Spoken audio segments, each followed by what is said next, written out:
오늘은 9월 17일 수요일 아침입니다. 함께 나눌 말씀은 열왕기상 13장 33절부터 14장 20절까지의 말씀이며, 먼저 13장 33절과 34절 말씀 읽겠습니다. 여로보암이 이 일 후에도 그의 악한 길에서 떠나 돌이키지 아니하고 다시 일반 백성을 산당의 제사장으로 삼되, 누구든지 자원하면 그 사람을 산당의 제사장으로 삼았으므로 이 일이 여로보암 집에 죄가 되어 그 집이 땅 위에서 끊어져 멸망하게 되니라. 하나님의 사람이 경고를 하고 징조를 보였습니다. 심지어 그 경고를 전한 하나님의 사람도 즉시로 돌아오라는 여호와의 말씀을 어겨서 사자에게 죽임을 당했습니다.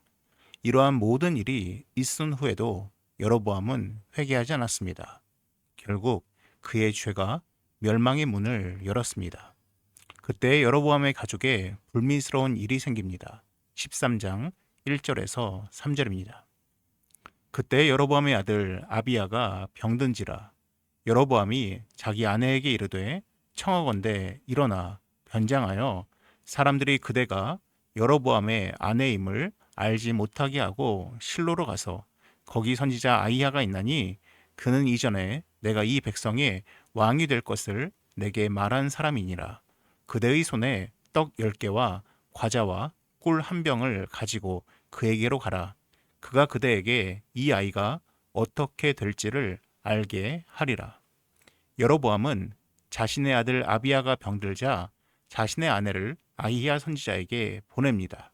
아히야 선지자는 자신의 새 옷을 찢어서 여로보암에게 10조각을 주며 왕이 될 거라 예언하였 사람이었습니다. 여로보암은 아내를 보내면서 아들이 어떻게 될지 선지자가 알려줄 거라고 합니다. 여로보암은 직접 아히야 선지자를 볼 자신이 없던 것 같습니다. 그와 동시에 자신의 죄를 회개할 생각도 없었으며 낫게 해달라 간구할 생각도 없던 것 같습니다. 4절에서 5절입니다. 여로보암의 아내가 그대로 하여 일어나 실로로 가서 아히야의 집에 이르니 아히야는 나이가 많아 눈이 어두워 보지 못하더라. 여호와께서 아히야에게 이르시되, 여로보암의 아내가 자기 아들이 병들었으므로 내게 물으러 오나니 너는 이러이러하게 대답하라. 그가 들어올 때에 다른 사람인 채 함이니라. 실로에 있던 아히야는 잘 보지 못했습니다. 여로보암 아내는 그것을 알고 있었는지 자신의 신분을 드러내지 않고 찾아옵니다. 하지만 하나님은 이미 아히야 선지자에게 여로보암의 아내가 올 것을 알려주셨고 말할 것도 알려주셨습니다. 그리고 이제 아히야 선지자가 자신이 들은 바를 선포하기 시작합니다. 먼저 6절에서 9절을 통해서 여로보암의 악행을 지적합니다. 그가 문으로 들어올 때 아히야가 그 발소리를 듣고 말하되, 여로보암의 아내여 들어오라. 내가 어찌하여 다른 사람인 채 하느냐. 내가 명령을 받아 흉한 일을 내게 전하리니 가서 여로보암에게 말하라. 이스라엘의 하나님 여호와의 말씀이 내가 너를 백성 중에서 들어 내 백성 이스라엘의 주권자가 되게 하고 나라를 다윗의 집에서 찢어내어 내게 주었거늘 너는 내 종 다윗이 내 명령을 지켜 전심으로 나를 따르며 나 보기에 정직한 일만 행하였음과 같지 아니하고 내 이전 사람들보다도 더 악을 행하고 가서 너를 위하여 다른 신을 만들며 우상을 부어 만들어 나를 노엽게 하고 나를 내 등 뒤에 버렸도다. 9절에 등 뒤로 버린다라는 표현이 있습니다. 하나님께서 인간의 죄를 등 뒤로 던지신다는 것은 다시는 그 죄를 기억하지 않으신다는 의미가 있습니다. 반대로 인간이 하나님을 등 뒤로 던진다는 것은 하나님을 잊어버리고 무시함을 의미합니다. 여로보암의 죄가 그와 같다라고 지적하고 계십니다. 이제는 그 죄로 말미암은 하나님의 징계를 언급하십니다. 10절에서 12절입니다. 그러므로 내가 여로보암의 집에 재앙을 내려 여로보암에게 속한 사내는 이스라엘 가운데 매인자나 노인자나 다 끊어버리되 거름더미를 썰어버린 같이 여로보암의 집을 말갛게 쓸어 버릴지라. 여로보암에게 속한 자가 성읍에서 죽은즉 개가 먹고 들에서 죽은즉 공중의 새가 먹으리니 이는 여호와께서 말씀하셨음이니라 하셨나니 너는 일어나 내 집으로 가라. 내 발이 성읍에 들어갈 때 그 아이가 죽을지라. 먼저는 여로보암의 집을 쓸어버리겠다라고 말씀하십니다. 그리고 여로보암의 아내가 성읍으로 들어가면은 지금 병들어 있는 아이도 죽을 것이라 이야기합니다. 그런데 곧 죽을 아이, 바로 아비야에 대해서 특별한 언급이 나옵니다. 13절입니다. 온 이스라엘이 그를 위하여 슬퍼하며 장사하려니와 여로보암에게 속한 자는 오직 이 아이만 묘실에 들어가리니 이는 여로보암의 집 가운데서 그가 이스라엘의 하나님 여호와를 향하여 선한 뜻을 품었음이니라. 그 아비야만이 조상들의 묘실, 즉 무덤에 안치될 것이라 예언합니다. 조상들의 무덤에 안치된다는 것은 그의 선함이 인정된다는 반증입니다. 실제로 여로보암의 집 가운데서 선한 뜻을 품은 자라고 말하고 있습니다. 그 선한 것이 무엇인지 성경에 기록은 되어 있지 않습니다. 그런데 탈무드라는 책에 보면은 이 아비야가 했던 두 가지 행적이 나와 있습니다. 물론 그것이 참인지는 알지 못하나 이러한 내용들이 들어있다는 것이 조금 흥미롭긴 합니다. 탈무드에 따르면 아버지 여로보암 왕이 예루살렘 성전으로 가는 길을 막기 위해서 보초병들을 세워두었었는데 이것을 아비야가 제거했다라는 기록이 나옵니다. 또한 아비야 홀로 예루살렘 성전을 가서 제사를 드렸다라는 기록이 나옵니다. 이것이 꼭 사실인지 알지 못하지만은 이 아비야에 대해서 선한 사람이라 어떤 인정했다라는 배경은 분위기는 분명 있었던 것 같습니다. 17절부터 20절입니다. 여로보암의 아내가 일어나 디르사로 돌아가서 집 문지방에 이를 때에 그 아이가 죽은지라.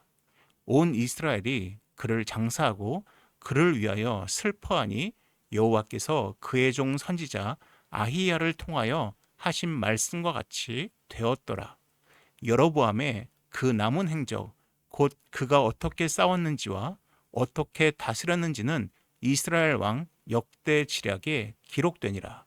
여로보암이 왕이 된 지 22년이라. 그가 그의 조상들과 함께 잠에 그의 아들 나답이 대신하여 왕이 되니라. 아히야의 예언대로 여로보암의 아이는 죽습니다. 온 이스라엘이 슬퍼하였다고 합니다.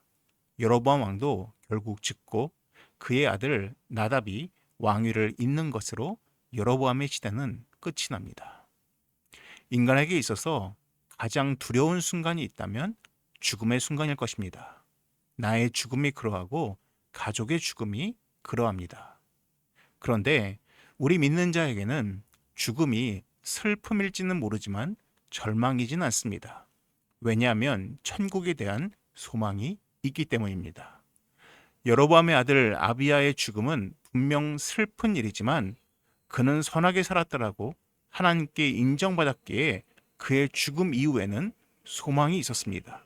반대로 여로보암을 포함한 남은 자들은 비록 살아있으나 그들 앞에 놓여진 미래는 절망이었습니다. 3년 전 가수 이찬혁 군이 노래를 발표했습니다. 제목은 장래의 희망입니다.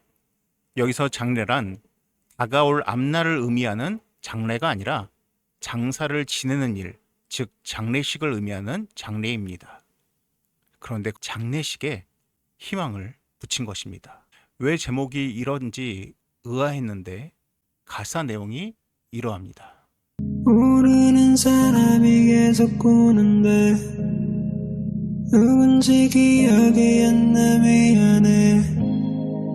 종종 상상했던 내 장례식에 축하와 환호성 또 박수 발차 네가 있는 파티가 됐으면 했네. 왜냐면 난 천국에 있기 때문에. 오자마자 내 몸집에 서너배 커다란 사자와 친구를 먹었네. 땅 위에 단어들 넌 표현 못해. 사진을 못 보내는 게 아쉽네. 모두 여기서 다시 볼 거라는 확신이 있네.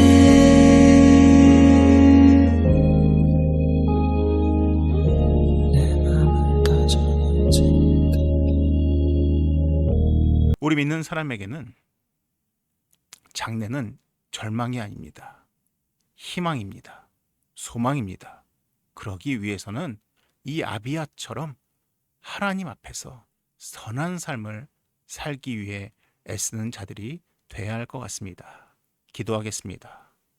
사랑이 많으신 하나님 아버지, 참으로 인간으로서 두려울 수밖에 없는 그 죽음 이후에 우리에게 그 천국 소망을 허락하시고 우리가 그 천국 소망을 향해 이 믿음의 여정을 걸을 수 있도록 허락하신 그 은혜에 하나님 감사를 드립니다.